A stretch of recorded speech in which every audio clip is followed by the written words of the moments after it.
We begin this hour with the war in Ukraine. President Biden today calling for a major escalation to squeeze the Russian economy. WGN's Jenna Barnes is joining us now with the very latest. Jenna? Yeah, Ray and Micah, the U.S. is trying to squeeze Russia's economy even further after freezing central bank assets, banning the import of Russian oil. President Joe Biden says the U.S. and its allies are now going after Russia's role in global trade.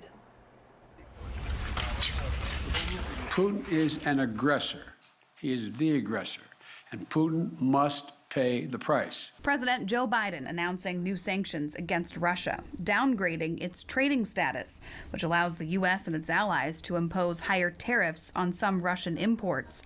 The U.S. is altogether banning the import of Russian vodka, diamonds, and seafood.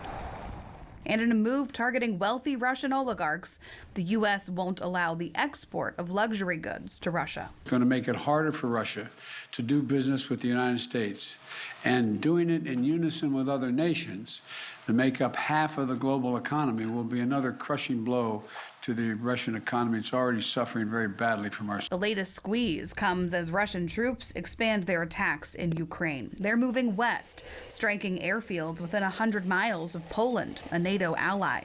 President Biden reiterated the 12,000 American troops deployed to the region are there only to defend NATO territory. We will not fight a war against Russia in Ukraine. Direct confrontation between NATO and Russia is World War III, something we must strive to prevent. As the number of Ukrainians fleeing the shelling and bombing ticked past 2.5 million. Russia brought its baseless accusation that Ukraine has chemical weapons to the United Nations Security Council. I will say this once. Ukraine does not have a biological weapons program. We believe Russia could use chemical or biological agents for assassinations as part of a staged or false flag incident or to support tactical military operations.